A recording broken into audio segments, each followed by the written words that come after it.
Welcome to Tan's Two Cents, where unfiltered strategies meet real world results. I'm your host, Tan Wilson, and today's episode is for every business owner who's ever asked, how do I cash out without selling out?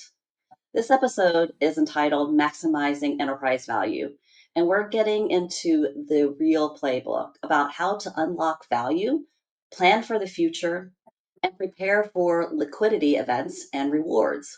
All your hard work. From understanding what buyers really want to building that team that gets you across the finish line. And we'll uncover it all today with our guest. Joining me here today is my good friend and colleague, Tom Springer, the managing partner at Schneider Downs Capital LLC, and someone who's been in the trenches of M&A, technical advisory, and value creation for more than 25 years. Tom has worn nearly every hat in the business world, private equity, portfolio company, CEO, strategic advisor, business owner, you name it, he's done it. He's built, run, and sold multiple companies, and his expertise spans application development, cybersecurity, and systems integration, making him really uniquely qualified to tackle some of the complex business challenges and help business owners maximize their value before a liquidity event. And that's a hard word for me to say. He's helped everyone from private equity firms to family owned businesses navigate some of these high stakes deals and game changing challenges and strategies. And today he's here to share his playbook with all of you brilliant intellectuals. Tom, welcome to the show, and it's so good to see you, my friend.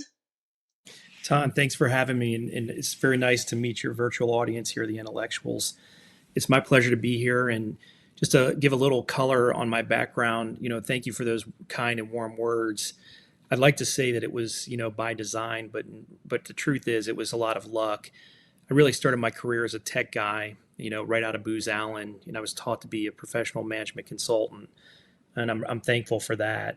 But then I became an entrepreneur, so I know what it's like to start a company with a credit card and a cell phone and build that up and create a lot of value.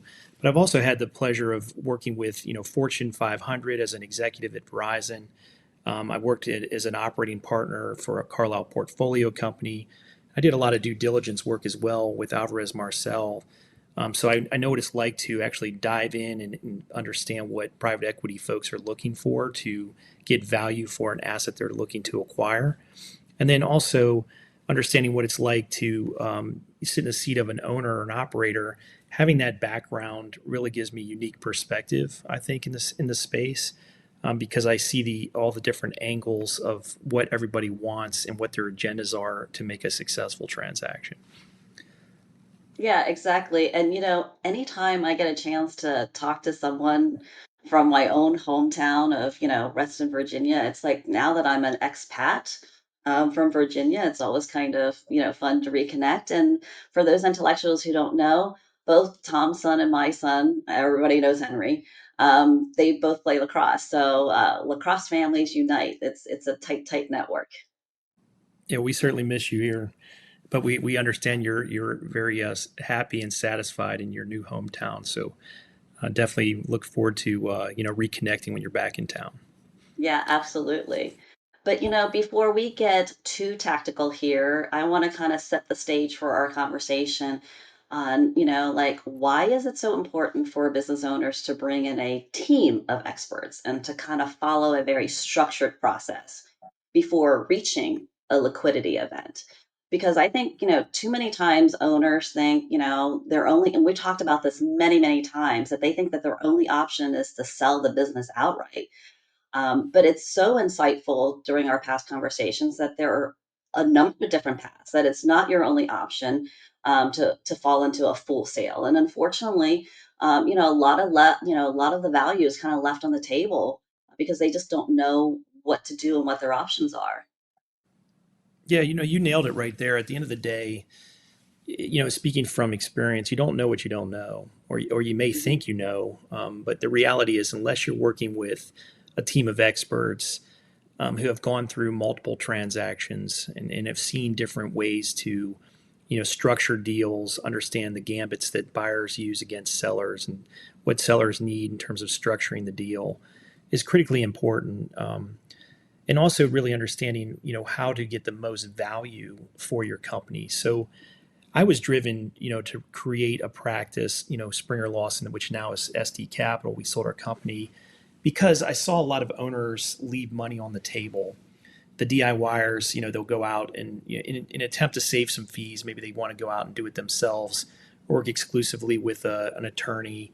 That works in some cases, but the reality is it really requires a dynamic team, and I'll go through some of that later in the presentation. But you need experts with different skill sets and knowledge and experience in the different functions or areas of the transaction to really give you the best outcome. And what you may save by reducing fees, let's say, really is not a true statement, because most of the time we can get additional turns or higher value in a transaction through some of the strategies we use that offset the fees. In addition to that, too, many times fees are not really driving down the value of the transaction because they're a one-time event. So you don't have to calculate those into the overall valuation of the firm. It's a true cost to the owner, but nonetheless, it's not going to reduce the value of the company. Yeah, exactly. And so I think the only way to kind of create like somewhat of an analogy is you don't want to sell your company like a FISBO, like when you sell your own home, right? This is not selling a home. This is your business, and there's a lot to consider in that. So let's just get right into it. And our first segment is, like, what do we mean by enterprise value? And what exactly are we referring to in this instance? And more importantly, what does it really mean to unlock and maximize that? Yeah, so first let me start with what is enterprise value. And before I get into enterprise value, value is dependent upon the context and purpose. So there are a lot of standards and valuation experts that will determine the value of a company based on context and purpose. So you may get book value, intrinsic value, liquidation value, terminal value. What we as M&A professionals try to really focus heavy on is enterprise value. Enterprise value provides a comprehensive measure of a company's total value, including equity and its debt, cash and cash equivalents. So it's what the whole enterprise is worth. So that's critically important when you're trying to take a company to market. And even if you're not taking a company to market, it's good to know what that is, especially as you're looking for different strategies. I'll get into, again, not necessarily selling your company is the most critical thing you can do to monetize or get to a liquidity event, but getting to, let's say, commercial lending or bringing in some equity or debt into the company, you need to have an understanding of what the equity value or the enterprise value of your company is, so that you have a platform to negotiate. Otherwise, you're negotiating from a position of weakness. And then you ask the other question of how do we create enterprise value? Value creation is really a strategy. It's more than a one-time event.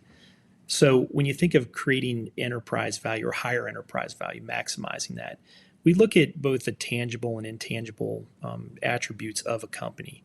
So we look through the lens of a buyer, very similar to doing diligence in a deal. And we try to analyze what that company looks like relative to what the owner's desired outcome is. And I'll pause there just for a second to really let that sink in for a second. An owner really needs to figure out, what are they trying to do? We like to start all of our engagements with a baseline readiness. And the reason that's critically important is an owner may be trying to grow the company first and then sell it. Maybe they're in a desperate situation and they need to sell it right away. Maybe they're trying to transfer it to a son or daughter or a management member of their team. Intergenerational transfer, an MBO. So it depends what they're trying to do. And then we look at the company relative to, can they do what they're trying to do? And that's why Right. we look at readiness. Readiness for what?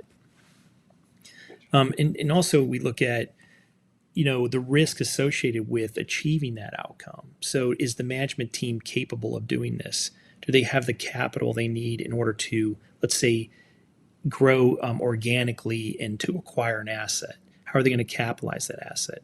Who's going to manage the process? How are they going to integrate that asset into their company? Are they positioning their company for a platform or as a bolt-on? We look at all of those pieces to make sure, again, the company, its management team are capable of doing what they're attempting to do. And let me focus a little bit about, you know, intangible value. So intangible value is really the secret sauce.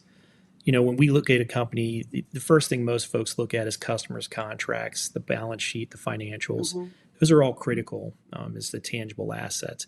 But we're looking at the intangible, which includes the culture, the procedures.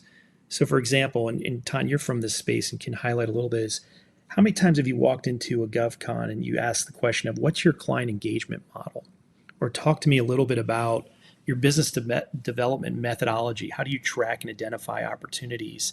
How are you going out in the marketplace and looking at market and competitive intel? How are you pricing your products and services outside of just the contract requirement?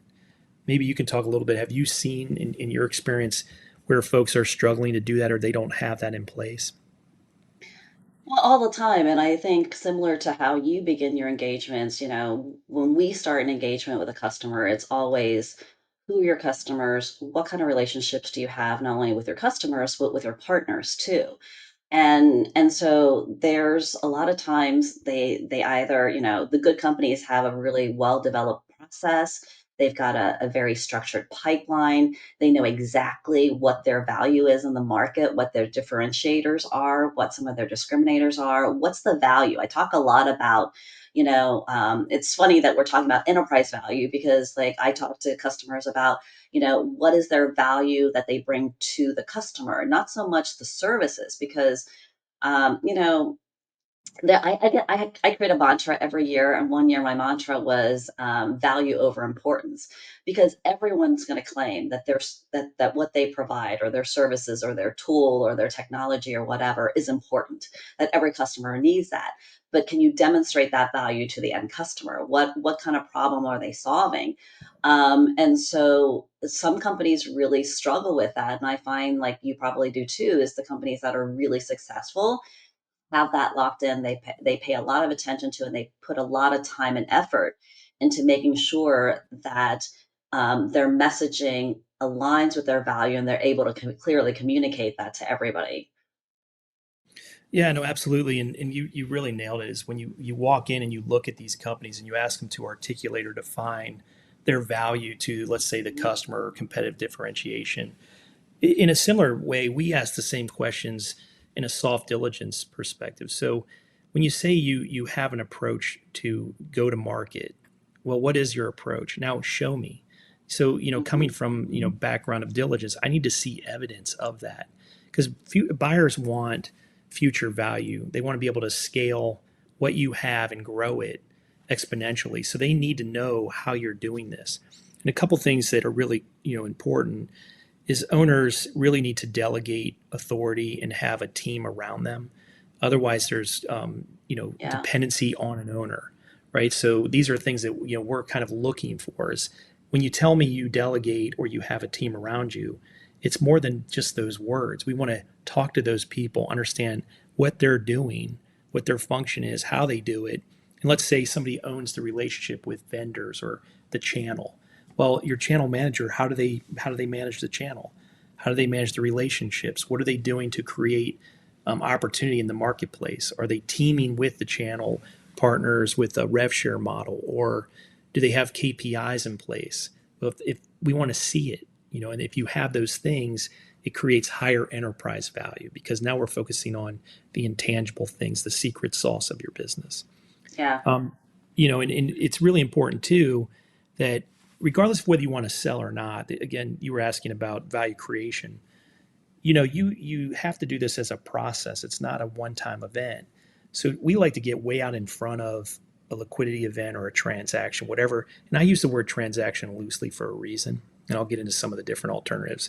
But if the sooner you get in front of that and build this enterprise value and you focus heavy on the intangible value, you give yourself time to make material change to the business. It normally takes 12 to 18 months in advance of a transaction to get a lot of value. And what we like to do is prioritize your biggest bang for your buck. So where would you get the most value from Mhm. a high priority list of implementing certain things in the business that's going to help you downstream in a transaction? Yeah. No, exactly. Well, I'm so excited about this because you and I have talked loosely about this before, and now that we can do a podcast about it, this is so exciting. Let's roll straight into our next segment, which is the value creation playbook. I love playbooks. And so like now that, we've defined what enterprise value is, let's talk about like how do we build this playbook?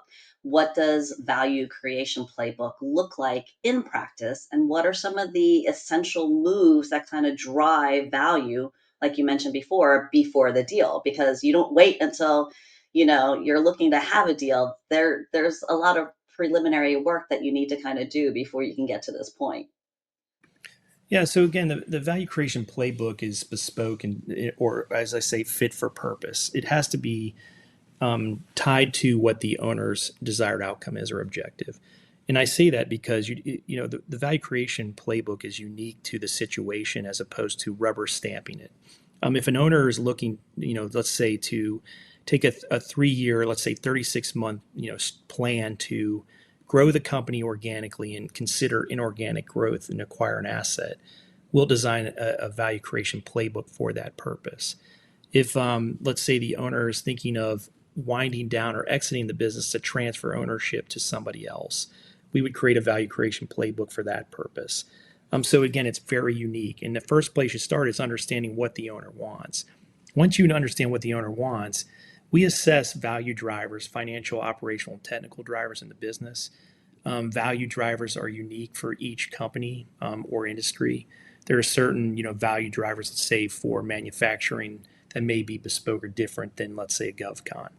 And what we try to do is move from, let's say, the left to the right in higher value. So if you're doing subcontracting work, we want to get you to do prime work. If you're doing civ agency services work, that you could potentially do the same type of work in defense or intel with clearances. Maybe there's opportunities to get higher value for those resources or to go after markets that would give you a bigger bang for your buck. We again, in looking at each one of these things, we also look at who is doing what. What resources do you need? Where do you have potholes in the business? So if it's business development, maybe it's your back office. We run into a lot of companies where their back office really is not what I'll call investor grade. They're running the business in a commercially reasonably accepted way, but they really don't have the contract backlog in a waterfall. They don't have their stage gates and P wins in a disciplined process to identify, prosecute, and pursue a pipeline. They don't really have their financials in order, let's say gap. So as we're looking to build enterprise or increase enterprise value, we're really trying to drive EBITDA. And that's the proxy for cash that is going to be used in a transaction, whether you're speaking to a commercial bank or whether you're speaking to investors. This is the language that they speak. And there's certain things you can do as part of a value creation playbook, such as getting your financials, audited, or in lieu of an audit, or complementary to an audit, you could get a quality of earnings report. Because So again, can somebody's you going to. Oh, sorry. Yeah, I'm sorry. I don't mean to interrupt you, but like you said an acronym that I think maybe some intellectuals may not be familiar with.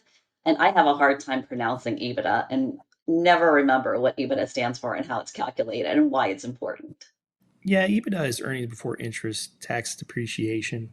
It's a proxy for cash. It's essentially what we want to get to to a dollar value of the firm that we can leverage. Transactions are typically driven on multiples of EBITDA or revenue.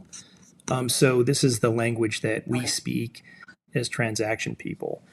And in order to get to that number, you need to have a solid back office. You need to have solid tax professionals to help you achieve understanding what that number is and get your financials in order so that you manage the business like an investor would. Yeah. So, no, that's all good. And I think one of the things that I know that when you work with your customers that you have challenges with is desires and goals. So a lot of times they're a little misaligned. Sometimes companies desire to do certain things and they have different goals, but what they put in place are kind of misaligned to kind of, getting to that ultimate end goal.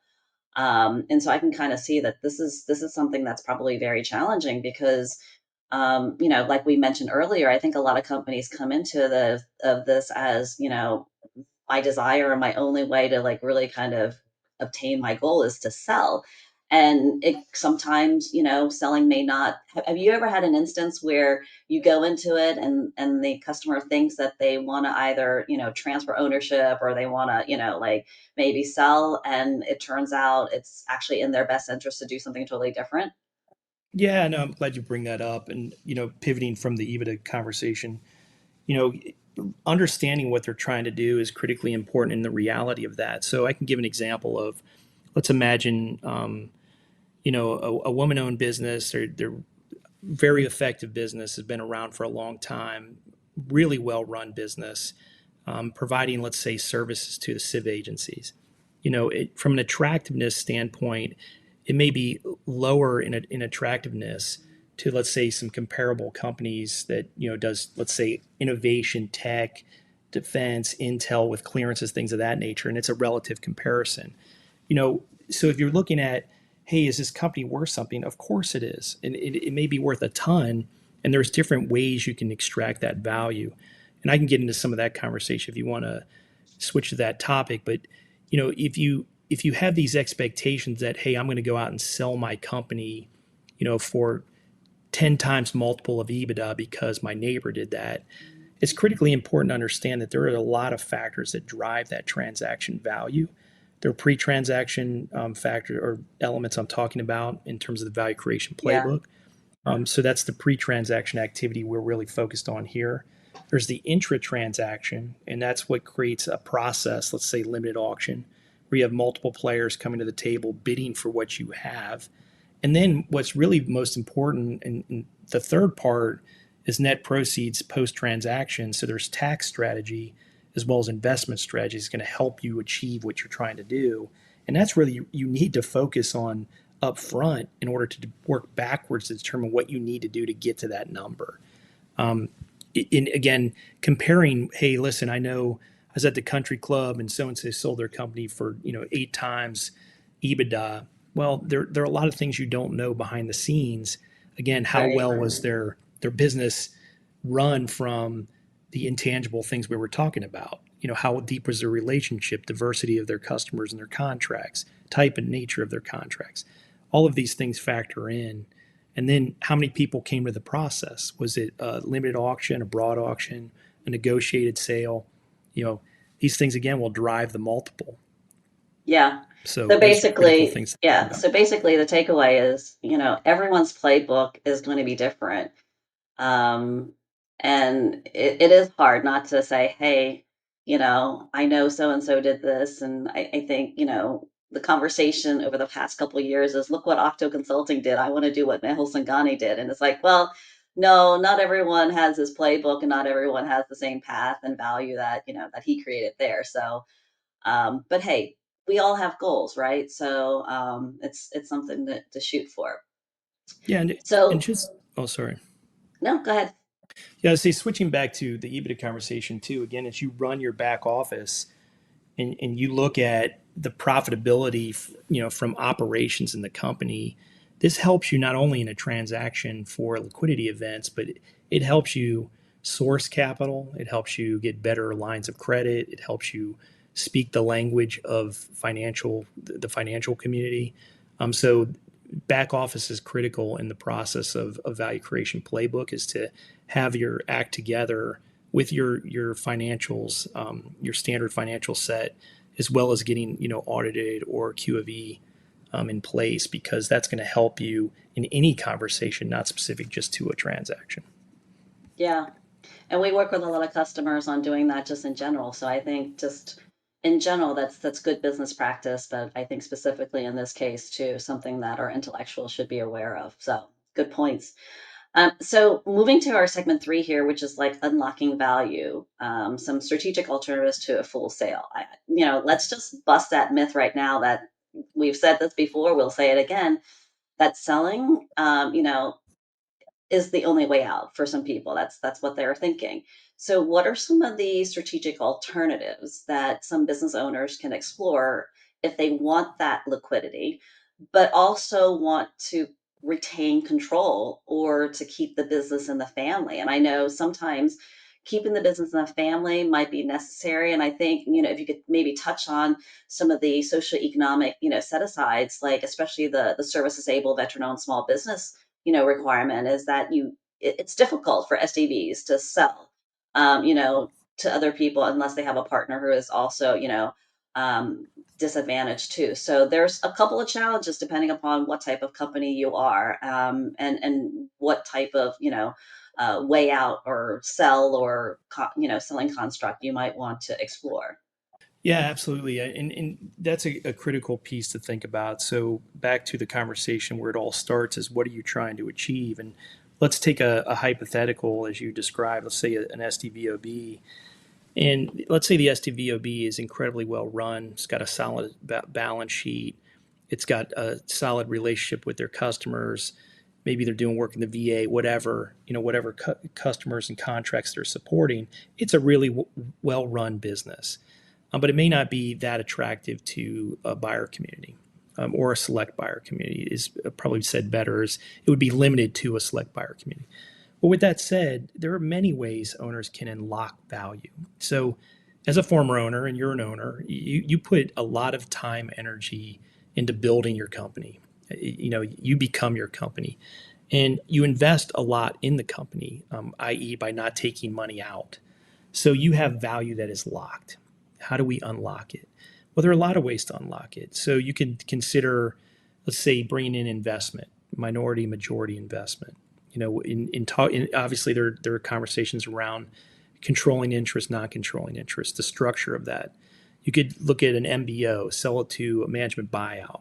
Over some period of time. Let's say I want to transition my business to the folks that around me who helped me get here, and I want to sell it to, let's say, this key person or this key team member.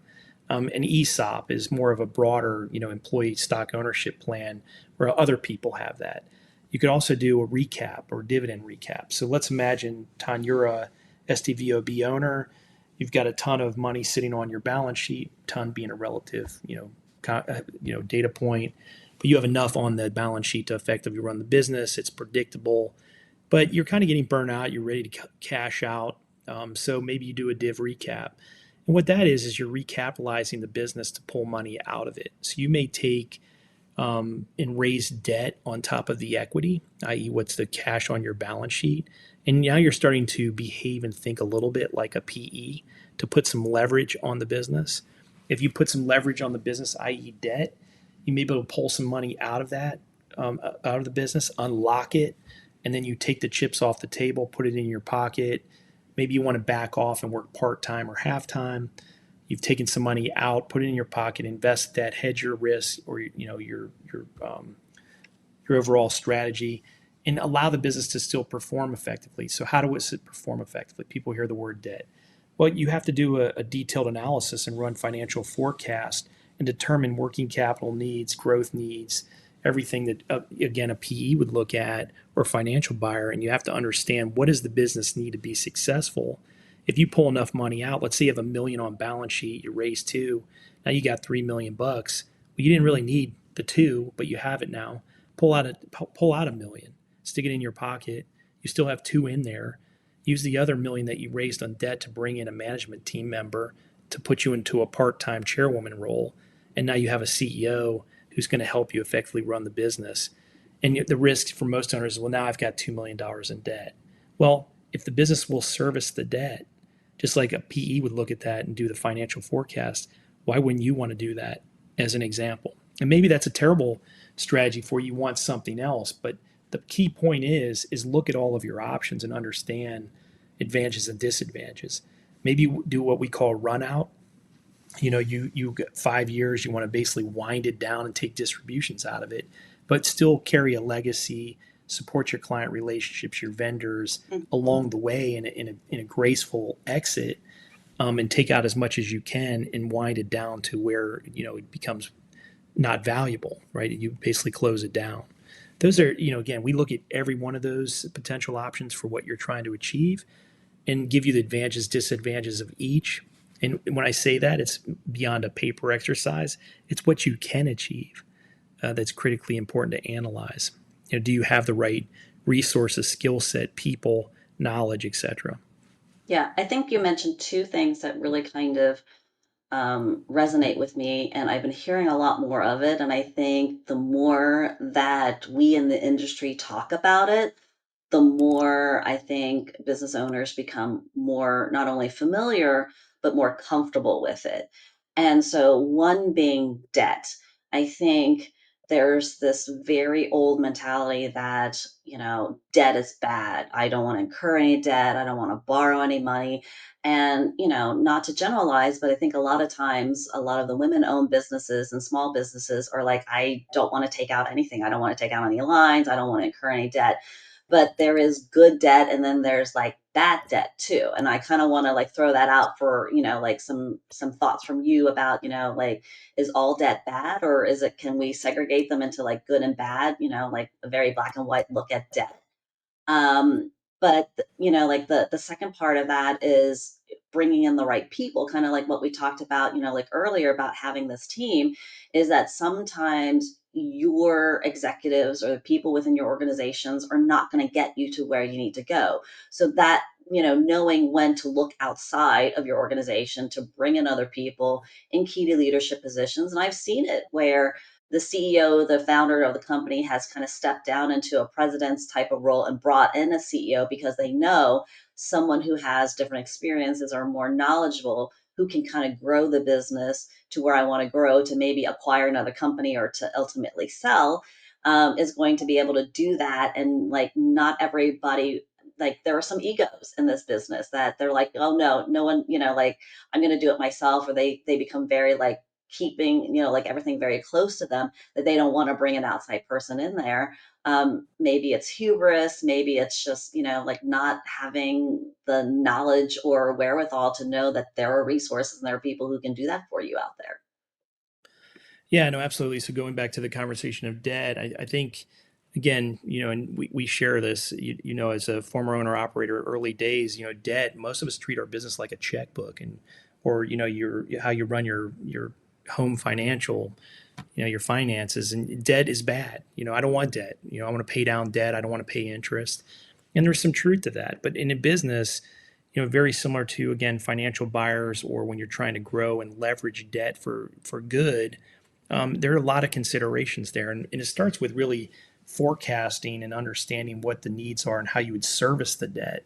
You also need to make sure that the company's structured properly, and tax wise, you're looking at all the tax implications, how you can leverage, different structures or tax law in your advantage. You also need to look at personal liabilities or personal guarantees as opposed to the company guaranteeing the debt. The longer you're in business, with solid financials, there may be an opportunity for you to have the company service and secure the debt as opposed to you securing the debt. And then, take a look at, do you have the right insurance in place? That's something that people often overlook, is what type of insurance do I need? So I can, why is that important? Well, because it prevents risk, and risk, tied to debt is what creates bad debt. I didn't foresee this coming. I didn't have the security blanket in place. Now all of a sudden I can't pay the debt and I'm in big trouble. Having the experts understand what's allowable and what isn't allowable as it relates to tax strategy is going to be critical, and Yeah. legal as well. So Yeah. those are all important considerations, and surrounding yourself with the right team, at a minimum, is accountant, lawyer, insurance brokers. I mean, for that debt conversation, I would want that team around me, or resources that really understand what is possible there. Yeah, no, exactly. And you've mentioned the one key word that I hate is taxes. So death and taxes, man. Like anything you can do. You and me both. Yeah, my CPA is my best friend. Like, I don't do anything until I call him. Like, and it's so funny because my husband John, right? John is super risk averse. Like, everything I do drives him crazy because I'm like, I'm gonna like dive head in all the time. And anytime I bring up something, is like, well, what does Justin, our CPA, have to say about that? Let's run that by him. I'm like, okay, sure. Yeah, and then, being, affiliated to an accounting firm, having the right tax people around you is critically important so you do what you're supposed to do and you understand what you can do and the advantages, disadvantages of each strategy is critically important. And that's a full-time gig. I mean, to really It understand the really tax law is. is It really nonstop. is. Yeah. Yeah, exactly. And to know, you know, not only if I do this, here's your, it would be better if you did this, or wait to do this until I'm like, okay, I can do that. So, Yeah, yeah, that absolutely. that whole relationship I think, is so critical. Um, so let's dive into M&A. It is really not for the faint of heart. And I want to talk about this process because M&A isn't just financial, it's hugely emotional, very operational, and can be highly technical. I've been part of being acquired and also acquiring other companies too in my past life. And it's not super simple, but like, who are some of the key players that you need in a successful transaction? And why is it so important, if you can kind of talk about it, because it really is a team sport. Yeah, no, it is, and you said it well. If you don't have the right team around you, a lot of times when you hear these war stories of the deal was unsafe, or my I sold my company and I'm miserable. Well, it depends on who surrounded you and how you structured the deal, what your expectations were, how your expectations were managed. How did you structure it in terms of did you get all of the benefits that you were seeking to get? So having the right people around you is critically important. We serve as a quarterback, as value advisor, investment bankers. I mean, we're in the center of the universe here. We represent you to help you get through transactions, and have a lot of experience in negotiating and navigating through the complexity of a transaction. Our teammates that are critically important is a transaction attorney. There's a difference between attorneys, just like there are differences between doctors. And we like to work with transaction attorneys who have very deep knowledge in transaction M&A work, buy side, sell side, cap raise, whatever that may be. The other thing is the accountant is the tax professional, really to have somebody who understands taxes and the consequence of the deal, the transaction. And again, and I say transaction again, we're not just talking about selling. We're talking about all types of transactions. So the people I'm referring to have knowledge of transactions, I should say. One that's often overlooked, and I encourage the intellectuals out there and anyone listening, is your wealth manager is critically important. Your estate planning is going to be critical to you because that's going to affect tax strategy. Understanding your investment strategy, your risk profile for your investments. Again, remember I talked about the three stages of value. It's kind of the pre-transaction activity, intra-transaction, and then post-transaction. The wealth manager comes into play heavy, getting involved early to help you in the post-transaction strategies. So those are really important. And then also, I would say understanding the emotional roller coaster. So again, most folks out there, if you haven't been through an M&A transaction, it becomes a full-time job. Let's take a hypothetical for you. Say again, Ton, you're a SDVOB executive. You're running, a lot of different services to your customers. You're supporting the contracts, the community, et cetera, the mission. And all of a sudden, you got to now pivot to run an M&A transaction. And you've got, let's say, a limited auction. In the limited auction, we're going to bring in 15 potential buyers. We're going to start to boil them down, and they're going to start pounding you for information. And they're going to say, I need to know how much revenue per customer, revenue by service line, cost by customer, cost by service line. I want to look at contribution margin. I need to understand what your process is for this and for that.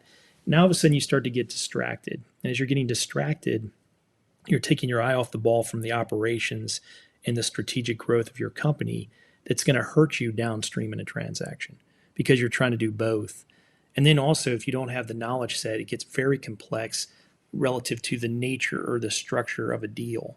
So there's this big gap that typically happens because owners have an expectation of what their company is worth, regardless of how they get this expectation. My company's worth X. And the buyer says, no, your company's worth Y. So how do you close the gap? Well, it's deal structure. So there's seller notes, there's going to be rolled equity, there's going to be all types of contingencies, and these are the techniques and strategies that the M&A professionals use to close the gap between a seller and a buyer. And it helps the buyer acquire the asset, as well as helps the seller reach the desired outcome. And if you're not familiar with these different strategies and different deal structures, you really get yourself in a tough situation, or you potentially leave money on the table because you're unaware of what's happening. An example could be, a buyer may want an asset sale. They'll use a 338 or an H10 F reorg strategy to acquire you as an asset. You're going to pay the tax hit on that. Are you having the buyer help you pay the taxes? Are you aware that that's happening to you? Maybe, maybe not. Do you understand why they want to acquire the company in that structure versus a stock sale? Understanding these things are going to be critically important, and working with an attorney, the wealth manager, tax professional, and the valued advisor slash banker is going to be critically important for you to put more money in your pocket at the end of the day. Yeah. So I'm kind of curious, and I, I've been kind of listening to this conversation as if the company and the owner is the one who wants this transaction.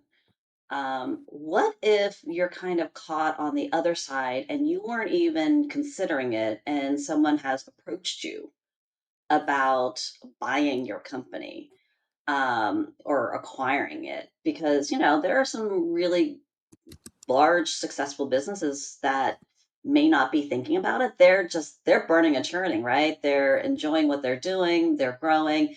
The owner probably hasn't thought about it, and then you get approached by, it doesn't even have to be approached by like a large business. It might be approached by another business who maybe, like I say this all the time, take your competitors off the street, buy them, join them, like bring them in, and that's one less person you have to compete with. What if you're on the receiving side of that? Are some of these, are some of these activities, or things that we've been talking about, like, are they different for someone who's on the other side versus someone who's looking to either buy or sell themselves?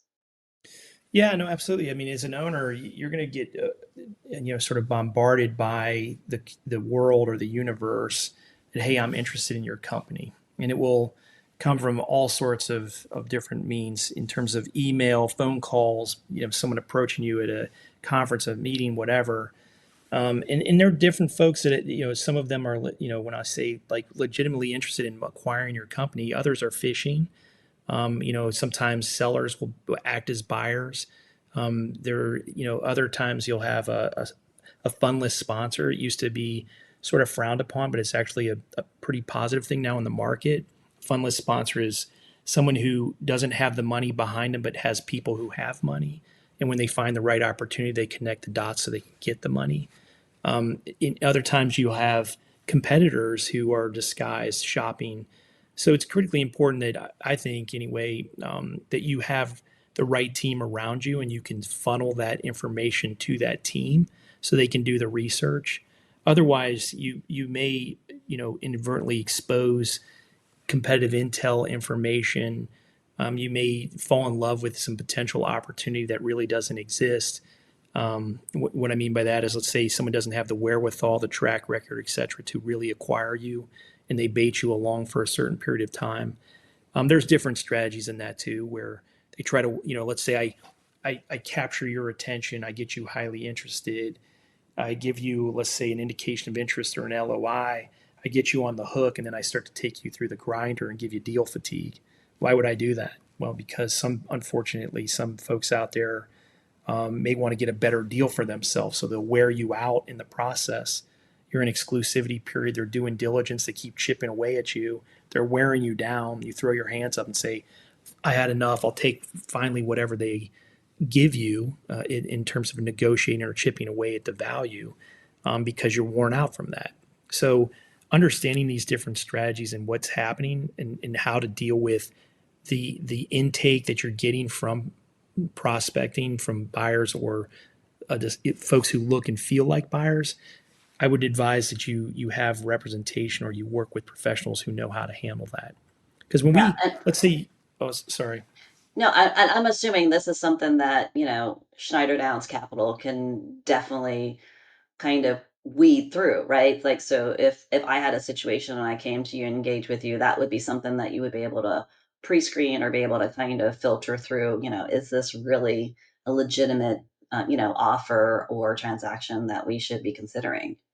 Yeah, no, absolutely, and it's critically important. And most bankers out there have that ability to do that, especially the high quality bankers that would do that for you to make sure. And it ties back to, remember what I mentioned several times in the conversation, what you're trying to do. So again, if you're trying to position yourself as a platform company, you need private equity or a financial sponsor to infuse capital into the platform. You want to stay with it.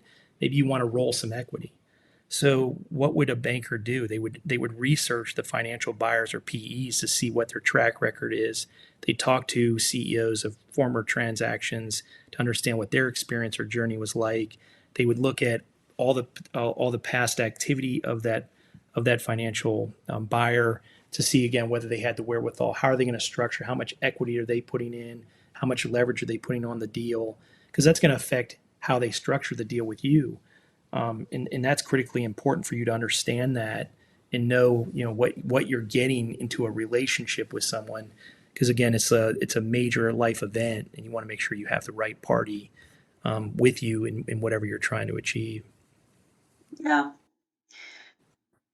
Kind of complex here. I'm a little emotional just kind of like thinking and talking about this. That's good because it's a life event. That's why Really is. again I said I got lucky. A tech guy that turned M&A and going through several transactions on a personal level and then working on behalf of different communities. It is a highly emotional lifetime event. And that's what my passion is now to owners, to make sure that you're getting the best outcome. You get one shot at this thing to do it right. Yeah, no, exactly. It is really not for the faint of heart. So, before we wrap up today, I want to talk about what the current M&A market looks like. I always like to look forward to, if you had an eight ball, what would it say? And what are we looking forward to? Like, what are some of the trends that we're seeing in, 2025 is halfway over, and in GovCon, 2025 is about to enter into the fourth quarter, so it's really more than halfway over. And is this a really good time to kind of consider a transaction? And I would even say, let's take this out to 26, because in my eyes, and I don't know if you're seeing this, Tom, is like in GovCon, especially this year, this is my outlier year. You cannot average this into like a typical year. We've got a new administration. Trump in general, we all kind of knew it. He's a little bit of a wild card. Some of us love him for it. Some others are, like, detest everything that's been going on with Trump and the administration and Doge and everything. And so in contracting, it's just been a crap shot with like all the changes. So for me, 2025 is kind of atypical. So I don't know if you can like maybe tell us a little bit more about what the landscape looks like for 25, but projecting out for 26, I'm hoping it's going to be more stable. And I don't know if it's the same in the M&A market side. So what are Yeah, your no, thoughts? great question. And it's trying to predict the future here, so it is what it is. But I would say as we entered into 25, I had a lot of you know optimism around M&A activity. I thought there'd be significant M&A activity, regardless of industry type. Supporting tech, GovCon, et cetera, because the administration coming in was pretty much pro business. And I would say with that optimism, it rapidly shattered with Doge. So Doge, it changed the landscape significantly as related to deals running through their normal cycle. So with Doge, there's a lot of activity going on with efficiency, changing of contracts, term for convenience, and this world inside and out. It changes the value of these companies. It changes the strategy of these companies. What services they were providing, may not be aligned to the current administration's goals, and as a result, they could evaporate or be significantly devalued or lower value in the future. You know, so that said, I think this gets back to why it's important really to understand what your strategy is. Do you need to pivot and align yourself to follow the money? You know, are you focused on leveraging tech, for example, to accelerate certain things that allow you to be more competitive in the marketplace? I was having a conversation with you at one point, and I think tech today helps, you know, the entire community out there accelerate understanding the what, but how you do things still is going to be important in having teams around you to do that. So I personally think that the M&A activity is going to have a significant uptick in 26. I say that because the administration came in a little bit like a bull in a china shop, and significant reductions in the federal force, but the work still remains. So if the work still remains, is the government going to go out and hire new employees? Most likely not. So therefore, the work will shift over to the contractor community. If it shifts to the contractor community, that will their contractor community is going to be looking to grow its base, grow their contracts, grow their customer portfolio. They're going to do that organically as well as inorganically. Inorganically is the magic word for M&A activity for us because they need to go acquire things. I think that's all going to be beneficial in probably the second or I was going to say second half of 25. It's going to start to ramp, and then 26. Hopefully, we start to see the activity pick up significantly. For current deals in flight, a lot of folks out there are pumping the brakes a little bit. So if you Mm, had a transaction in flight, you're still waiting for the dust to settle. I think somebody yeah. used an example I really liked, which is like I'm driving in the fog and I can't see around the turn, so I'm waiting for the fog to clear, because your value of your company could change pretty drastically as a result of Doge, also the SBA's research, you know, activity Hmm. going on. You've got a lot of EOs as it relates to different, you know, regs out there. So when the dust settles, I think we'll have better visibility to understand, you know, what companies are going to be worth, what they're going to be trading for, who's going to want them, things of that nature. So no fire sale yet, right? So because there are a lot of companies that are impacted by Doge. They've lost a lot of contracts, they've lost a lot of value, and some companies have not diversified or been able to kind of, to pivot. So I really kind of see 25 as similar to sequestration. There were a lot of upheavals during that, during BRAC. There's always these, moments and times during this whole life cycle of GovCon that you can see that those who weather this will come out really strong, and it's going to start weeding out some of the, the weaker, faint of hearts type of companies in the end. Yeah, I totally agree with you. I think, and you and I've, you know, you're from this community now. You're in Houston, but you know, GovCon is in our backyard. It's not going to go away. I think it shifts depending on the administration, the changes that are going on, but it will be resilient. In the end, I think AI is the X factor in all of this with, you know, ML, AI, et cetera. Hmm. But nonetheless, I think, you know, some things remain the same no matter what. Is there are always buyers looking for good companies, that well-run companies that have strong value propositions that can help them achieve their goals, which is maybe growth and all sorts of different strategies around that. And also, owners will always leave their business. They're going to leave their Yeah, business either in their control or somebody else's control. And hopefully, you leave within your control because there's the dismal D's that can affect anyone: death, divorce, just, you know, distress, disability, whatever that may be. And those are unfortunate situations where you may have to have a fire sale or leave in your control and always position your company to be sale ready, maximize true. its enterprise value, have in place a value creation playbook that's a strategic plan that with an execution framework, and understand what your options are. Optionality is going to be critical for owners to understand what they can do and what's going to benefit them the most. Yeah. So that kind of brings me to like a funny analogy. I'm a prepper. So like I'm a disaster prepper. Like and it almost sounds like you need to kind of prep your company regardless for any of those major D's. I haven't even heard about that term before, but I'm going to use it from now on. But yeah, you kind of almost need to like doomsday prep your company for almost, like any scenario or any situation that might arise. Um, One last close on the landscape question. And I don't know if what your thoughts are on this, but there's a lot of companies and a lot of money from private equity, venture capital companies that are funding some of these highly technical companies, a lot of AI companies, a lot of companies who are bragging they got, VC seed money and funding and things like that. We're starting to see some of them crumble right now because they haven't really created any value or any purpose for the technology or for their product. And they're just trying to fill in this like big need. I think personally, and this is just, like my 2 cents, is that is there going to be a rise in more of those, or do you think that we've kind of stabilized and seen that type of investment kind of stabilize? Because I think a lot of these companies are going to fold because they haven't created any value, any purpose in this industry. Yeah, so I'm a little biased on the topic, as you know, I'm techie. So I will I say, know, this is why I was like, I got to get this last thought from you in this.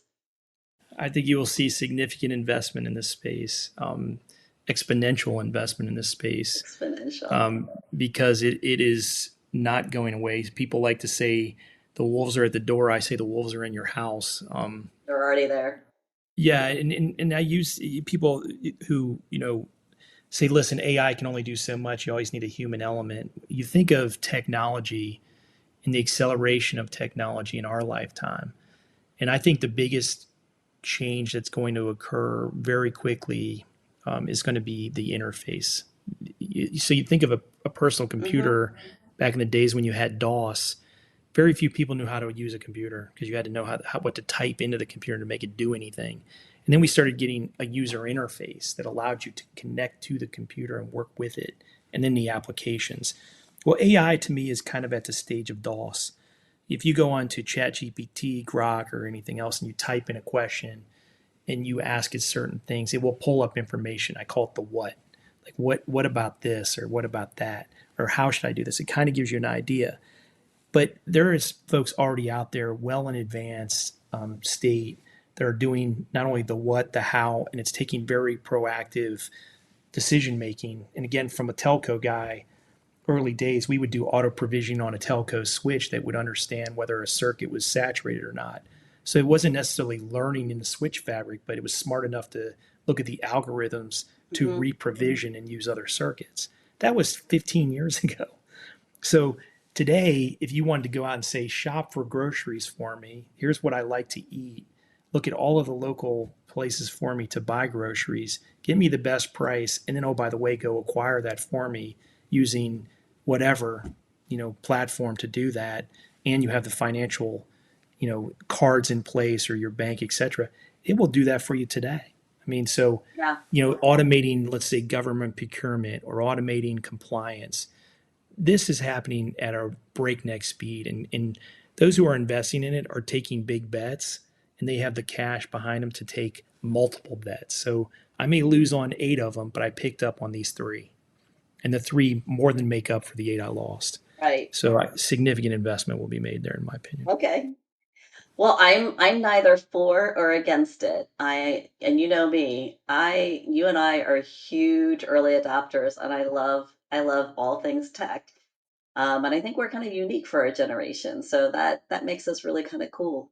Um, at the end of the day. So, key takeaways from our conversation here today with Tom as we close out our conversation on maximizing enterprise value is I want you intellectuals to remember that enterprise value is built long before the sale. It's a process and it's not an event and it doesn't just take place once.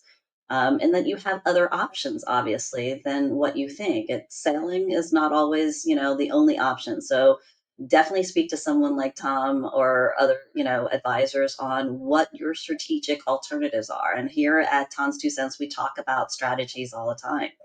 And then obviously building the right team. This is not the time to do it yourself. or for sale by owner type of project. So I don't recommend that you do something that is so life changing all on your own. So, Tom, last parting thoughts on some key takeaways here today.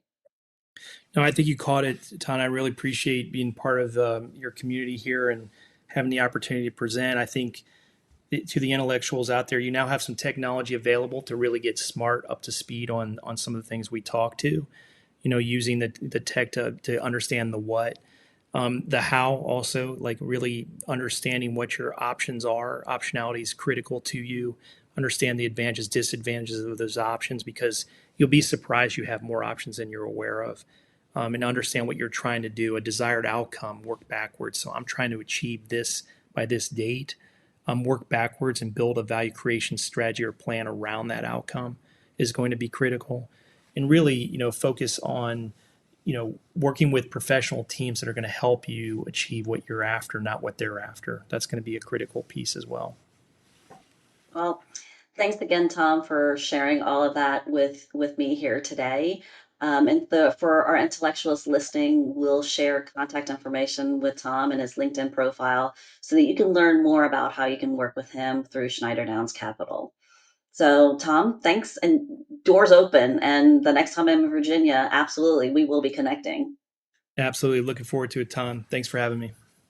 Absolutely. Thanks again, intellectuals, for listening here today. If this episode got you thinking bigger, share it with a fellow business owner. And remember, you have to think big to win big. Be an intellectual. And until next time, keep pushing the boundaries of possibilities.